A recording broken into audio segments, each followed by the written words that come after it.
Hi and welcome back to the cottage, everyone. In today's video, I'm going to be talking about time management and share some tips that I have found to be helpful when I'm trying to stay on task. I'm super excited to once again be collaborating on the Mega Motivation playlist with Dawn from the Minimal Mom and a host of other like-minded creators. And I feel like today's topic is especially relevant with the start of the new school year. It's going to be helpful for parents and teachers and kids alike. We are sharing our top time management tips. So after watching my video, be sure to check out the playlist that I have linked below in the description box for even more content about time management, tips, and tricks. Well, our family schedule is about to change with school starting up. Those carefree days that are a bit more relaxed that I talked about in last video, even though we did have a little bit of a summer routine, it's going to get a lot more specific. We are going to have to wake up at a certain time and be out the door at a certain time. After school, there'll be homework and different activities, not to mention all the typical day-to-day things that are still going to be going on. So now more than ever, time management is going to be critical. We all know that we are given the same 24 hours in every day, and we have no ability to add or subtract from that. It's really not the time that we are able to manage, it's really ourselves we are managing and what we choose to do during the 24 hours that we are given. So today I'm going to share with you 7 tips that have helped me stay on task with the things that I need to accomplish without feeling overwhelmed. The first tip is to identify and eliminate any potential distractions. And this is going to vary between people depending on your personality and how you function in your own space and environment. For me, I tend to be very distracted by clutter, and this is something that I've known about myself for quite a long time, which is why I try to keep my home minimal and tidy at all times, because if I see a mess when I'm trying to be productive, I'm only going to be thinking about that mess and I'm not going to be able to focus on the task at hand. You might be someone who gets distracted by TV, having a TV nearby that you want to watch, or social media. Maybe you like to talk on the phone with friends and so you get distracted by phone calls or wanting to maybe grab a snack. Whatever the distraction, be sure to identify it and then as much as possible eliminate it during the time that you're trying to be productive, because all of these little distractions are just going to be pulling you away from the things that you are needing to do. Tip number 2 is to keep a calendar. And with our large family and all the different activities and different meetings and things that we have going on, it is vitally important that I always keep a calendar. I would forget so many tasks if I didn't have them written down.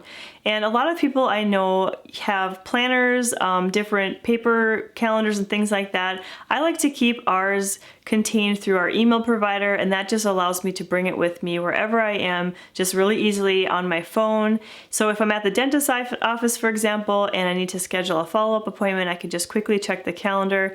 The calendar also helps me identify days that are going to be extra busy, and I might not plan too many tasks or to-do list items for that day. I might also plan a more simple meal. Maybe it's a meal that we are able to just grab and go if we have a different activity instead of a sit-down meal. So a calendar is a really handy tool and a way that I keep myself organized and on task. My third tip is to make a list, and this is probably something that most of the collaborators on this Mega Motivation playlist are going to talk about because it's just super important. We all do our lists different ways. I know a lot of people who like to do theirs digitally through different programs. I personally prefer to have my list on paper because it's easy to add things to it, and I just like having that visual right there and I can bring it along with me. The thing I like to do with my list that might be a little different than other people is I like to make my list the night before. And I think the reason I do that is because I don't like to write stuff down and immediately be bombarded with the thoughts of all these things I have to do. And so if I write it down the night before, I'm kind of thinking, oh, that's off in the distance. It's not kind of pressing on me at that moment. And so in the night before, I will sit down and I will write a list of all the items that I want to accomplish the next day. I don't necessarily prioritize them at this point. I just kind of write things down as they come into my mind. And then the next morning when I wake up and I'm fresh and I have this list in front of me, I do put number 1, 2, and 3 next to the 3 things that I do want to accomplish. And my list is sometimes quite long, and I know that I'm not going to finish everything that's on the list that day, but I have those top 3 items that I really need to tackle, and those are my priorities. If I get more done than that, that's great, but if not, I at least have gotten those 3 things done and I can feel accomplished in that. And then at the end of the day, any items that have not been crossed off will just be added to the following day's list. And again, I can see them the night before and think about them a little bit without having to be immediately confronted with them. And the next morning, again, the cycle starts over. I prioritize perhaps some of the things that were on the day before list that didn't get accomplished. They will then become 1, 2, or 3 on the new day's list. If something occasionally will be on my list for multiple days in a row, I will usually circle them and create a separate list that I can kind of set aside. These are items, if they haven't been priority for multiple days and they just are not getting done, it's probably something that's more of like a hobby or just something that I want to do, not a need. And so it probably doesn't belong on the list of things that need to get accomplished. And so I'll kind of set those aside. Again, overall, I just think lists are a super classic tool and kind of the basic of time management for me personally. I just really, really enjoy being able to cross those things off and move on to the next task. Tip number 4 is to multitask when possible, and I know this is easier for some people than others. My husband claims that it's very difficult for men to multitask, and I'm not sure if it's just all men or if it's just him, but go ahead and leave a comment below. Are you good at multitasking or not? I'd be curious to hear. I do like to group smaller, similar type of tasks if I can. So for example, if I'm in the kitchen making a meal, I can be prepping for the next meal at the same time, maybe wash the dishes or put clean dishes away. I'm already in that space and I already have the task of food preparation or kitchen cleaning on my mind, and so it's not much more mental energy to really take on one extra thing. And I find this tip to be especially helpful on those super busy days when it's most important to be efficient with our time. Because what would happen otherwise is I might be making a meal and it's something that needs to simmer, just be stirred every once in a while. I might be tempted instead to just scroll through social media or something like that while I'm doing this, but to do something that is actually going to accomplish something is great, and that kind of just bundles them all together and it allows me to accomplish a lot more. And I do feel like you need to train your brain a little bit in this way to kind of always be thinking, what else could I be doing during this downtime of this task? But once you get a hang of it, multitasking is going to be a super important tool. Tip number 5 is time blocking, and I have found that there are certain items and tasks that I need to do on a semi-regular basis that would fill up my to-do list if I had to do them every single day. And so in order to time block, I am able to, instead of doing that every single day, I just do it maybe once a week or once every 2 weeks. A good example of this is how we do our laundry, and I did make a complete in-depth video about my laundry routine and how we're able to get our laundry of our 7 members of our family done in just one day.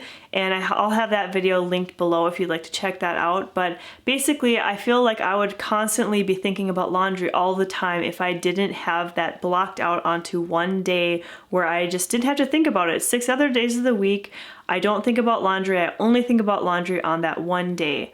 And that just really helps to kind of free up that brain capacity for other tasks that need to be accomplished throughout the week. Another example I have is grocery shopping, and this is something I actually do only once every 2 weeks. And I do have a little bit of a strategy with that I'm able to fine tune through the years to make it especially efficient.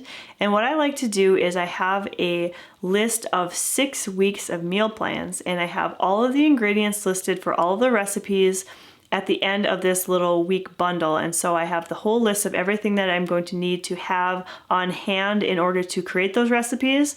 And what I'll do before I go grocery shopping is to just grab 2 weeks worth of meals and flip to the back page and see what items I need to have for those recipes. If I already have them in stock at my house, maybe in the pantry or in the fridge, I can just cross them off the list. And so I only have a limited amount of things I need to purchase. And so with that little list in mind, that refined list, I bring that to the store with me, and I'm able to get in and out of the store in just about 25 minutes. And so 25 minutes of shopping over 2 weeks is reason enough to try time blocking. It really is a true time saver. My next tip is to remember to take breaks. So if there's something on the to-do list that is a large project and it's going to take multiple hours to complete, I'm always sure to schedule in breaks from the work. And so, for example, I work from home doing residential architecture and also writing blog posts and creating YouTube videos. And so I spend a lot of time behind my computer screen, and that can be very overwhelming and very draining mentally to have a huge block of time where you know you're going to be sitting. And so what I like to do is to break it down into 30 minutes of work time and then 5 to 10 minutes, maybe 15 minutes of a break in between. And this just is a great way to kind of keep everything going along without being too overwhelmed. I have seen that during that 10-15 minutes of break time, I'm able to kind of stretch and maybe go for a little walk, get a snack, look at social media, something like that, just to kind of let myself decompress. And then I'm more recharged and refreshed to get back into doing the work. I've also found that knowing I have that break ahead is kind of motivation for me to work more efficiently during the time that I am working. And to be sure that I take these breaks, I am always making sure that I set a timer, because otherwise the time can get away from us. And so setting the timer and knowing that you have that break coming is just really great. So I would definitely recommend taking breaks on those longer tasks.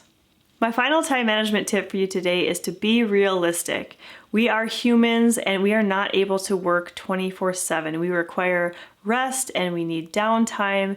If you have a to-do list that you didn't get through every single item, don't beat yourself up about it. Just reevaluate your expectations and maybe think about how you could break some of those larger tasks into smaller ones, that you could have smaller goals that would ultimately reach the larger goal.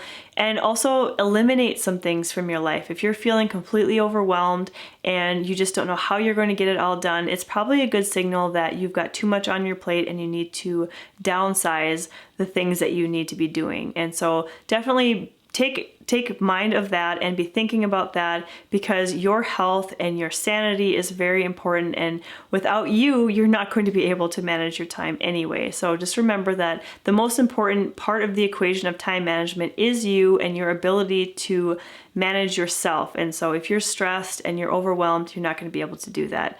I hope that these tips will be useful for you if you are trying to become better at managing your time. If there's a time management tip that I didn't talk about that you have that you would like to share with me, be sure to leave me a comment so we can discuss. I would love to hear it. Also, check out the Mega Motivation playlist linked down below in the description box. I know that there's going to be a wealth of information and many videos with tips and tricks about how to manage your time efficiently. As always, thanks for watching today's video, and I hope you'll stop by the cottage again really soon.